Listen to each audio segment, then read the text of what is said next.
සායනයට පැමිණෙන ඇතැම් කාන්තාවන්ට තියෙන ගැටලුවක් තමයි පළවෙනි ලිංගික එක්වීමේදී රුධිර පිටවීමක් සිදු වුණේ නැහැ කියන කාරණාව.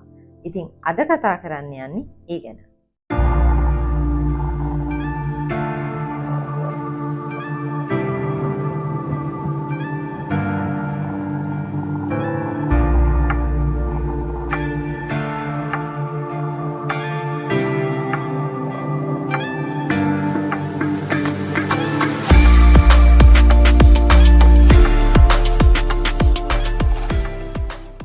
සායනයට නිරන්තරයෙන් පැමිණෙන බොහොමයක් දෙනාගෙන් තියෙන ප්‍රශ්නයක් තමයි පළවෙනි ලිංගික එක්වීමේදී ඇයි රුධිර පිටවීමක් වුණේ නැත්තේ කියන කාරණාව.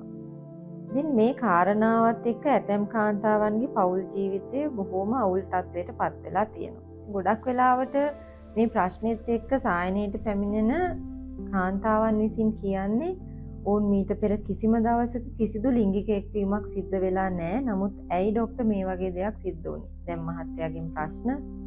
ඒ නිසා මේ ජීවිතේ දැන් එපා වෙලා තියෙනවා. ගොඩාක් වෙලාවට මේ අය සෑහෙන්න මානසිකව අවුල් සහගත තත්ත්වයකට පත් වෙලා ඉන්නවා. කන්‍යා පටලය කියන්නේ ප්‍රත්‍යස්ත බවින් යුතු ඇතමුන්ගේ තුනීමට පිහිටන ඇතමුන්ගේ ඝනකමට පිහිටන සරල පටලයක්.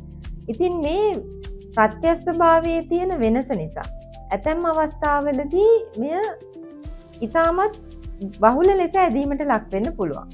ඒ වගේම තමයි කන්‍යා පටල වර්ග පිහිටනවා. ඒ ඇතැම් කන්‍යා පටල මේ වගේම බහුලව ඇදීමකට ලක් වෙන්න පුළුවන්. එසේ වැඩිපුර ඇදීමකට ලක් වෙන අවස්ථාවේදී එය කැඩී යාමක් හෝ රුධිර පිටවීමක් සිද්ධ වෙන්නේ නැහැ.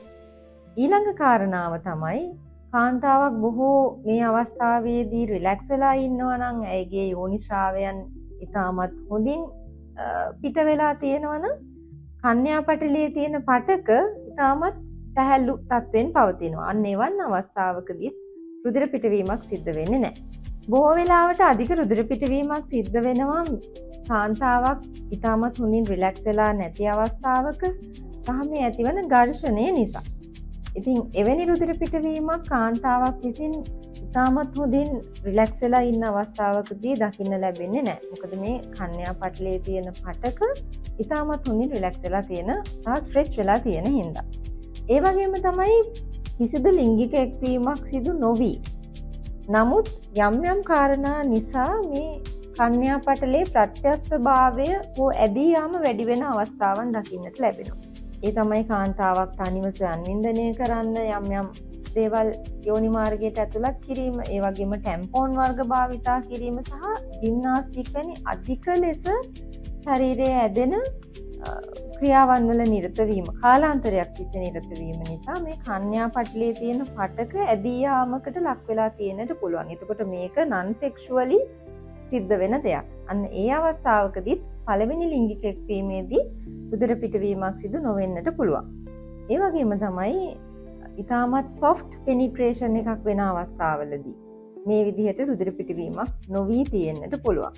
ඉතින් මේ වගේ වෙනත් කාරණා නිසා මේ පළමු ලිංගික එක්වීමේදී රුධිර පිටවීමක් සිදු නොවී තියෙන්නට පුළුවන්. බයොලොජිකලි මේ රුධිර පිටවීම හරහා කාන්තාවක් මීට පෙර ලිංගික එක්වීමක් සිදු වී නැති බව තහවුරු කරගන්නේ නෑ. වගේම මේ රුධිර පිටවීම කියන්නේ කන්‍යාභාවය තහවුරු කරන සාධකයක් නෙවෙයි. වගේම රුධිර පිටවීමක් සිදු නොවුණා කියන්නේ මුලින් ලිංගික එක්වීමක් සිද්ධ වෙලා තියෙනවා කියන කාරණාවක් නෙවෙයි. ඉතින් මේ වගේ ඇත්තටම අපි මෙඩිකලි වැදගත්කමක් නැති දෙයක් සම්බන්ධයෙන් කාන්තාවකට චෝදනා එල්ල කිරීම එතරම් සුදුසු වෙන්නේ නැහැ. ඒ නිසා ඇයගේ මානසික සෞඛ්‍ය පිරිහිලා ඇයට නිරෝගී දරුවන් බිහි කිරීමේ හැකියාව නැති වෙන්නට පුළුවන්.